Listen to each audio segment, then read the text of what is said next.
Madame, Monsieur, bonjour. Merci de nous rejoindre à la une de l'actualité. Les travaux du comité de haut niveau de l'Union africaine sur la Libye ont pris fin hier à Brazzaville avec la participation du Premier ministre Nadir El-Arbaoui en qualité de représentant du président de la République Abdelmadjid Tebboune, qui a affirmé dans une allocution lue en son nom par le Premier ministre que les élections étaient la meilleure voie à même de mettre un terme à la crise libyenne.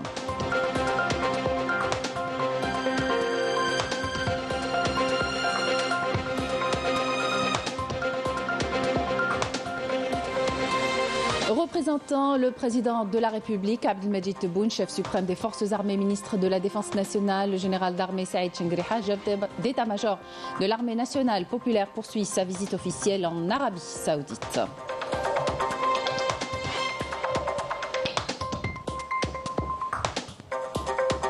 On fera le point sur la situation dans la bande de Gaza où 13 massacres ont eu lieu au cours des dernières 24 heures, faisant 113 martyrs et 205 blessés. Les enfants, premières victimes de cette horreur, font preuve d'une grande résilience face à l'occupant. Dans cette édition, l'exemple de Houssem Atter, jeune enfant qui a inventé des ventilateurs pour éclairer le camp de réfugiés. Bienvenue à tous. Les travaux du comité de haut niveau de l'Union africaine sur la Libye ont pris fin hier à Brazzaville, au Congo, avec la participation du Premier ministre Nadir El-Arbaoui en qualité de représentant du président de la République. Les participants ont appelé à appuyer le processus de réconciliation nationale en Libye et à mobiliser les moyens nécessaires pour la réussite de la conférence inclusive prévue en avril prochain dans la ville de Sirte. Amélie Siridira. Cette rencontre cruciale vise à concrétiser les efforts soutenus des membres participants en vue de formuler des solutions efficaces à la crise en Libye, tout en évitant toute ingérence étrangère susceptible d'aggraver la situation.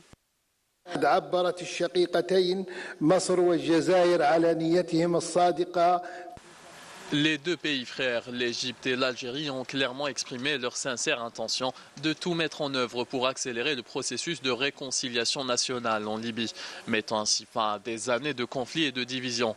Dans le même esprit, des efforts sont déployés pour accélérer la formation de la Haute Commission nationale de réconciliation, dont la création a été décidée afin qu'elle puisse commencer ses travaux dans un proche avenir. Les participants ont également souligné l'urgence de mettre fin à tous les conflits en Libye, conscients de leurs répercussions sur les pays voisins et le Sahel. Une situation qui a entraîné une augmentation croissante de la prolifération des armes et de l'immigration clandestine, alimentant ainsi les tensions sécuritaires et l'instabilité régionale. La situation urgente en Libye nous appelle tous à agir et à coordonner nos efforts pour trouver une issue afin d'établir la sécurité et la stabilité dans le pays. Nous exhortons également les parties libyennes à unifier leurs efforts pour parvenir à un terrain d'entente reflétant les conclusions de cette réunion. Il est impératif de mettre fin à cette crise en établissant un mécanisme efficace pour soutenir le Conseil présidentiel libyen afin de faciliter sa mission et d'assurer son efficacité dans la gestion des affaires. Je tiens également à souligner la pleine disponibilité de la mission des Nations Unies pour appuyer la Libye dans cette démarche. Cette réunion a été sanctionnée par un communiqué final mettant en lumière la question cruciale de la sécurité en Libye et ses répercussions sur les pays voisins ainsi que toute la région. Dans une allocution lue en son nom par le Premier ministre Nadir El-Arbaoui, le président de la République Abdelmadjid Tebboune a réitéré l'appui de l'Algérie à la réconciliation nationale et à l'organisation des élections en Libye en collaboration avec les organisations régionales et internationales concernées en vue de contribuer à la réussite de cette démarche de réconciliation nationale escomptée. Amel Borba. Le sommet de Brazzaville illustre les efforts africains inlassables pour la cristallisation de solutions africaines aux problèmes du continent, loin de toute ingérence étrangère, en préservant la souveraineté de la Libye et son intégrité territoriale. Le Premier ministre Nadir El-Arbaoui, en sa qualité de représentant du président de la République, Abdelmadjid Tebboune, a lu un message en son nom mettant en avant la nécessité de mettre fin au marasme politique en Libye pour répondre aux aspirations du peuple libyen frère. La crise libyenne a été exacerbée par les ingérences étrangères et les divergences entre les parties libyennes. Une situation aggravée aussi par les dernières catastrophes naturelles qui ont eu des répercussions sur la vie des Libyens. Ces derniers aspirent au règlement pacifique de la crise qui perdure depuis des années. Le peuple libyen frère est appelé à prendre son destin en main et surmonter cette situation pour redonner une légitimité aux institutions libyennes et œuvrer à la réunification des parties libyennes en consacrant son droit à choisir ses représentants. J'insiste aussi personnellement sur la nécessité de mettre fin à toute forme de présence militaire étrangère sur le sol libyen et sur le retrait de tous les mercenaires. Le recours aux armes ne fera qu'aggraver la crise et menacer l'avenir du peuple libyen en le privant de son droit à la sécurité, à la stabilité et à la prospérité, ce qui aura des répercussions sur toute la région. L'Algérie, qui plaide pour un règlement pacifique à la crise libyenne, appelle à l'organisation d'élections dans les plus brefs délais. L'Algérie, qui soutient le projet de réconciliation inclusive, ne ménage aucun effort dans le cadre du comité de haut niveau de l'Union africaine sur la Libye, en collaboration avec les organisations régionales et internationales pour parvenir à un consensus entre les parties libyennes. Nous réitérons notre appel à tous nos frères libyens pour mettre fin aux divergences et permettre au peuple libyen de choisir ses représentants en toute légitimité et construire leur avenir en toute sécurité, loin de toute pression extérieure, ce qui pourra être réalisé grâce à l'organisation des élections qui étaient prévues initialement fin 2021 et qui représente la seule issue à l'impasse politique. Le comité de haut niveau de l'Union africaine, présidé par le président congolais, regroupe 10 pays, à savoir l'Algérie, le Congo, l'Afrique du Sud, l'Égypte, l'Éthiopie, le Niger, la Mauritanie, la Tunisie, le Soudan et l'Ouganda. Cette 10e session du comité revêt une grande importance car elle intervient à moins de 3 mois de la tenue de la conférence nationale de réunification des parties libyennes prévue en avril prochain dans la ville de Sirte. En marge de sa participation aux travaux du comité de l'Union africaine de haut niveau sur la Libye, le Premier ministre Nader Al-Arbaoui a été reçu par le président de la République du Congo. Le président congolais a chargé le Premier ministre de transmettre ses salutations ainsi que sa grande estime au président de la République, Abdelmadjid Tebboune, saluant les entretiens approfondis qui les ont réunis lors de la conférence de Berlin sur la crise libyenne en janvier 2020 ainsi qu'en Algérie en juillet 2022 à l'occasion de la participation du président congolais aux festivités célébrant le 60e de l'indépendance. Nader Al-Arbaoui s'est entretenu également avec le président de la commission de l'UA, Moussa Faki, et le représentant spécial du secrétaire général des Nations Unies pour la Libye, Abdoulaye Batili. Les entretiens ont permis de passer en revue la situation qui prévaut actuellement dans le continent africain, notamment au Sahel, en Libye et au Soudan, ainsi que les moyens de renforcer le rôle de l'organisation panafricaine face aux défis auxquels elle est confrontée.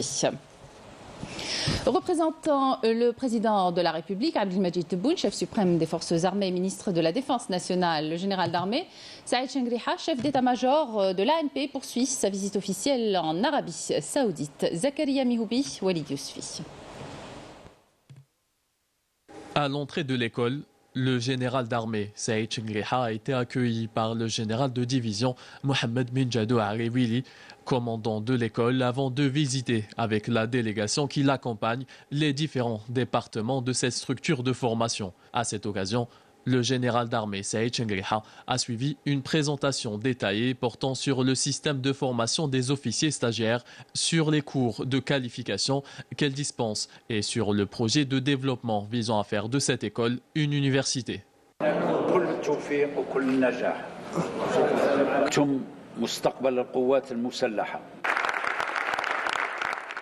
Après cela, le général d'armée Saïd Chengriha a pris une photo souvenir avec le commandement de l'école de commandement et d'état-major des forces armées saoudiennes et a signé le livre d'or de l'école.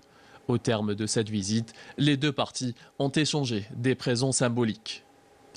Par la suite, le général d'armée, chef d'état-major de l'armée nationale populaire, s'est rendu avec la délégation qui l'accompagne au Salon mondial de la défense et a visité certains stands d'exposition à l'image du stand du Royaume d'Arabie Saoudite où d'amples explications relatives à la fabrication d'armements, de divers systèmes de communication, de satellites, de drones ainsi que de systèmes mécaniques et de cybersécurité lui ont été fournis. Le général d'armée s'est également enquis des entreprises russes spécialisées dans l'industrie aérospatiale et les systèmes de défense anti-chars avant de recevoir des explications approfondies sur les dernières technologies en matière de systèmes de missiles, de stands de radar et de contrôle autonome. Le général d'armée, chef d'état-major de l'armée nationale populaire, a clôturé sa visite par le stand chinois où il s'est enquis des dernières innovations techniques ayant trait à la fabrication de drones et de navires de guerre. Dans une visite qui reflète les liens fraternels entre les peuples frères algériens et mauritaniens, le califat général de la Tariqa Tijaniya, Cheikh Ali Belarabi Tijani, est arrivé dans la capitale mauritanienne, Nouakchott. Il a reçu un accueil chaleureux en témoignage de l'attachement des adeptes de la Tariqa Tijaniya à Madi, en Algérie, capitale du califat.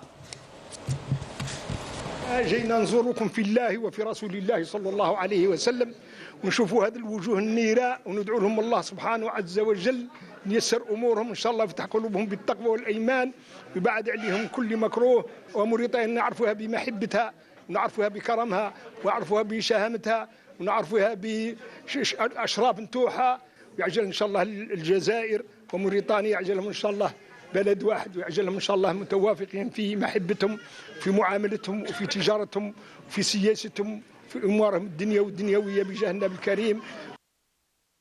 Le représentant permanent de l'Algérie auprès des Nations Unies à New York, Ammar Benjama, a réitéré l'appel de l'Algérie à un cessez-le-feu immédiat dans la bande de Gaza comme première étape vers la réalisation de la paix et la stabilité au Moyen-Orient. Je vous propose de l'écouter. Pour qu'il y ait une véritable stabilité au Proche-Orient, il est impératif de traiter profondément l'ensemble des problèmes à l'origine de l'instabilité qui y règne. La question palestinienne constitue de ce fait la pierre angulaire dans la réalisation de cet objectif. D'ailleurs, depuis le début de l'agression sioniste sur le peuple palestinien, notamment dans la bande de Gaza, l'Algérie a tiré à plusieurs reprises la sonnette d'alarme sur le risque de débordement régional. Malheureusement, la situation s'est transformée en une réalité dévastatrice, nous obligeant à redoubler d'efforts pour mettre un terme à l'escalade dans l'ensemble de la région. Les habitants de cette région, comme tous les habitants du monde, aspirent à la paix, au développement et à la prospérité. La première étape vers cet objectif réside dans un cessez-le-feu immédiat à Gaza. Le point de la situation dans la bande de Gaza. Au total, 13 massacres ont eu lieu dans le centre et le sud de l'enclave palestinienne au cours des dernières 24 heures, faisant 113 martyrs et 205 blessés. Sur le front diplomatique, le chef de la diplomatie américaine, principal allié de l'entité sioniste, Anthony Blinken, poursuit aujourd'hui sa tournée au Moyen-Orient. Dans la bande de Gaza, dévastée et toujours assiégée après plus de 4 mois de guerre acharnée contre les civils palestiniens, essentiellement les femmes et les enfants. Le commissaire général de l'Office de secours et de travaux des Nations Unies pour les réfugiés de Palestine a déclaré que le nombre de Palestiniens tombés en martyrs, blessés ou disparus en raison de l'agression sioniste correspondait à environ 5% de la population de Gaza, soit quelques 100 000 personnes. Et alors que l'agression sioniste contre la bande de Gaza se poursuit, les Palestiniens font preuve d'une grande résilience face à l'occupant qui les prive de tout et notamment d'électricité. L'exemple dans cette édition avec un enfant au courage exemplaire, Houssam Maater, qui a inventé des ventilateurs pour éclairer le camp de réfugiés. Amal Bouarba. Il s'appelle Houssam Attar. Son ingéniosité lui a valu le surnom de Newton de Gaza. الهواء يولد طاقة فأنا قلت قلب في فصل الشتاء بيكون الهواء دائما سريع. Cet enfant palestinien a inventé 2 ventilateurs qui transforment le mouvement en énergie et l'énergie en électricité pour éclairer les tentes de ce camp de fortune dans lequel il a trouvé refuge avec sa famille au nord de l'enclave. ما فيش إضاءة بالمرة وعند أخوي 2 توأم صغار فأنا فكرت إني أدير لهم المكان لقيت أشياء بسيطة فحاولت إني أعمل مراوح إنها تولد طاقة كهربائية. Depuis le début de l'agression dévastatrice contre Gaza, les Palestiniens privés de tout démontrent une résilience impressionnante pour survivre dans des conditions humanitaires chaotiques. Armé de courage et de patience inébranlable, le petit Houssem aspire grâce à son invention à illuminer toutes les tentes de ce camp de fortune où tout manque cruellement. طموحي أجيب جاز أكبر من هيك وأطور المشروع لقدام. Dans le dossier sahraoui, le Front Polisario a assuré que le refus par le Maroc de la visite de l'envoyé personnel du secrétaire général des Nations Unies au Sahara occidental en Afrique du Sud confirme le manque de volonté politique de l'occupant marocain pour s'intégrer sérieusement et d'une manière responsable dans le processus de paix sous l'égide des Nations Unies au Sahara occidental. Et on termine avec ce reportage à Ghardaya sur le sarouel, habit traditionnel et symbole d'une identité séculaire propre à la vallée du Mzab, portée de père en fils. Voyez ce reportage de Naïm Al-Walish. Dans le Mzab, et c'est frappant, petits et grands portent le sarouel, ce pantalon large et plissé qui fait partie de l'identité de la vallée. Ce pantalon, on l'a hérité de nos aïeux. On l'appelle Sarwal Mzabi. L'on se sent très libre quand on le porte n'importe où et pour n'importe quelle occasion.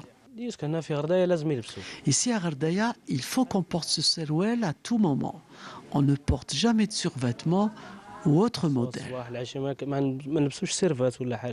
Si le sarouel qui se décline en plusieurs matières et couleurs est si bien conservé, c'est que sa flexibilité est adaptée aussi bien aux travaux physiques qu'au climat torride du sud.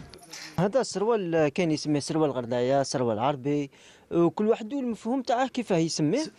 sarouel, certains l'appellent sarouel Ghardaya, d'autres l'appellent sarouel arabe. Le pantalon que vous voyez là, par exemple, on a changé sa structure par rapport à avant.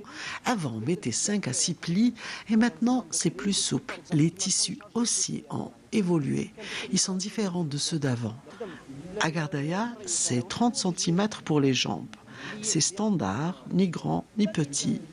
Il y en a qui demandent 35 cm, 40. Pour moi, c'est 35 cm. Ça m'aide pour le travail. À Bourouna, par exemple, c'est entre 10 et 15 cm. Les couleurs les plus cotées, c'est le beige et le gris. Avant, la matière, c'était du serge. Maintenant, c'est du crêpe et du tergal. Et pour les cérémonies heureuses, on porte le sarouel immaculé. Les fêtes, voilà, par exemple, les fêtes, et le blanc, ou le crème. Mais d'où vient cet habit typique de la région? Le sarouel traditionnel mozabite, c'est d'origine turque. Donc il a été modifié dans l'Algérie en général et au Mzab. Dans la région du Mzab, il y a des modifications. Il y a des poches, de l'argent, des poches pour les objets, les clés. Et il y a le sarouel traditionnel de Ghardaya, il y a le sarouel des nomades à côté, il y a le sarouel de Benizgan, le sarouel de l'Atf. Chaque qsar, ils ont un style. Ce sont les femmes recluses derrière ces murs millénaires qui façonnent ces sarouels identitaires, mais dans la vallée conservatrice, il nous est impossible d'approcher ces couturières de l'ambre qui taillent des centaines et des centaines de sarouels amples, symboles d'une histoire séculaire. Et c'est la fin de cette édition. Merci de votre attention et excellente suite des programmes sur Canal Algérie.